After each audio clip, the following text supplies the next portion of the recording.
Hey everyone, I've got something really special to share with you today. It's a lesson from Dani Pedrosa at the track in Jerez in southern Spain. And it's all about body movement and mechanics in the saddle for track riding. And I hope that you find it valuable, and I hope that it helps you in your own riding. Essentially, there's 4 topics that he covers. One is how do we move in the saddle from right to left or left to right with quick direction changes. The second lesson is about how does your body move for consecutive turns. Say you have 2 or 3 right-hand turns, right? How does your body move in those situations? The third one is about using your legs and your core for movement in the saddle. And the fourth lesson is about what's the right approach for training and practicing and improving as a rider. Let's jump right into the video. After the video, I want to share a really funny story as to why Dani even approached and offered these lessons. I think you'll find it pretty amusing. I'll see you at the end of the video, and I hope you enjoy it. Thanks. When you were moving your body, okay, when you were doing, let's say, right, left, right, left, you were doing in steps. Okay? You were in the corner, then there is a small straight, and then left, for example. So you were doing right, then jump on, center, then break, then left. No. So you should go right, left, already left, and then do the corner. So when you make the transition from your body, try not to be much time in the center unless it's the main straight or the other main straight. For example, you know second corner? Yes. Yeah. You have the tight corner? Yes. And then immediately a left. Yes. When you make after the right, after the second corner you make right to the left. The bat don't go boom, boom, boom. It goes from here. So do you start with the butt to move first, or I can use this shot.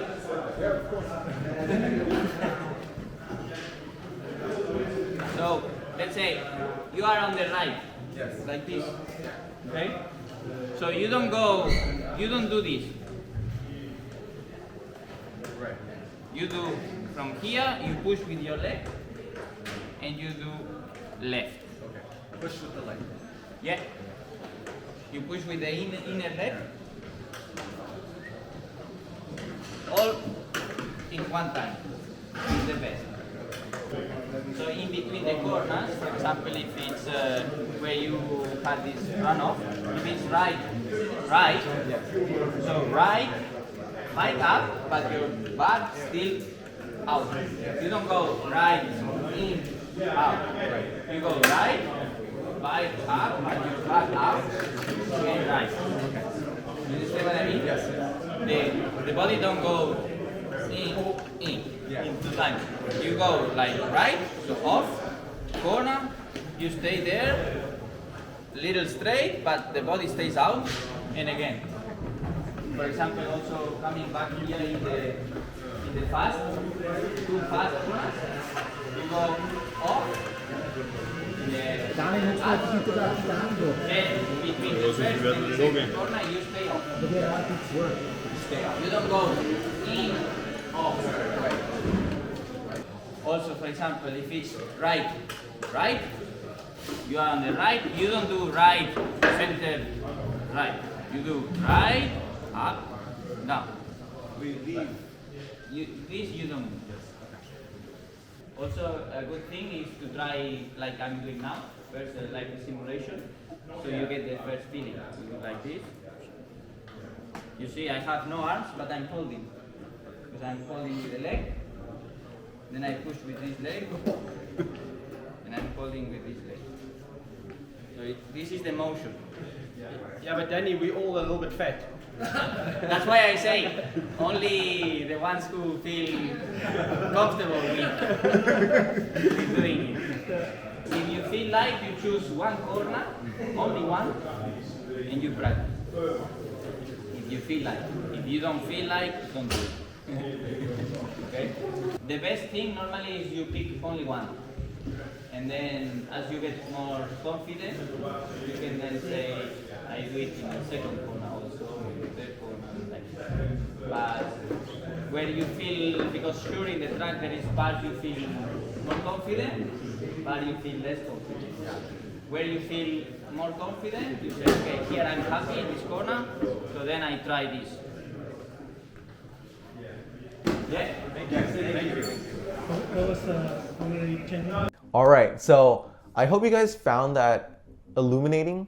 For me, it was very insightful, and the whole experience of being there at Jerez in the first place was incredible, but actually be able to see Dani ride in person and actually learning from him and getting his insight on how to become a better rider, that is going to be something that sticks with me forever. I hope that by sharing it with you, you're able to take those lessons and apply it in your own riding as well. And the greatest thing I think about it is that it demonstrates how awesome he is as a person, right? So just because you're a really good athlete at something doesn't necessarily mean you're a great teacher. And I think Dani demonstrated that he's, one, very approachable, and two, that he's a good teacher and that the way he explains it is very easy to understand.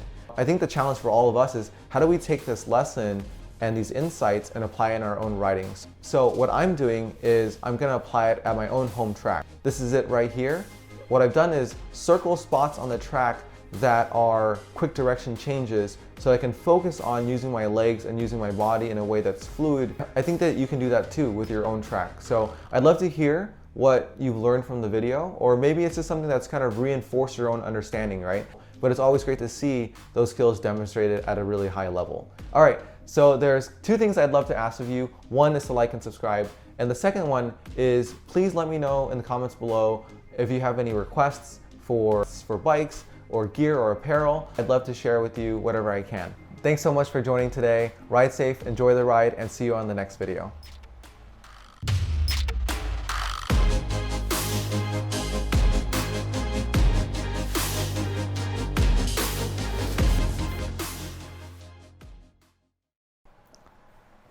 Okay, so here's the story as to why Dani was giving us the lesson in the first place. We had met briefly the evening before when there was a customer dinner on the UFO restaurant right above the racetrack, which looks like this. It was pretty cool. And we met up again in the morning when we received our bikes. Now, the first session of the day was really just learning the track, getting comfortable on the bike. We followed Dani and Mika around for a few laps, stopped on the grid, took some photos, someone proposed and got engaged, did 3 more laps, and then went back to the pits.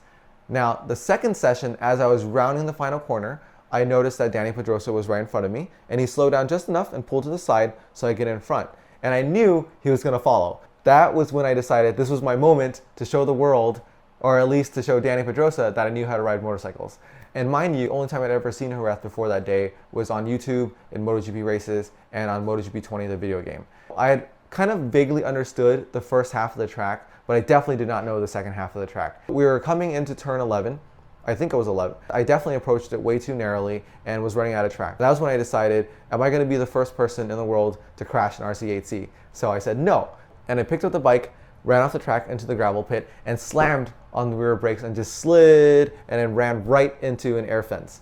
That was one of the most embarrassing things I've ever done on a motorcycle, and I've done many embarrassing things on a motorcycle. In the background, I can see Dani just flying right by. The corner workers helped me kind of sort myself out, put me back on track, and I rode back to the garages with my head in my hands, completely ashamed. And Dani approached me in the garage and just to check and see how I was doing, and I was totally fine, minus the shame and embarrassment of having done that. And Dani offered, his condolences to my idiocy, and also suggested on working on a few things, which is what led to this video and this lesson that I hope you guys enjoyed and learned from. So what I really did was take one for the team so that we could all learn from Dani Pedrosa.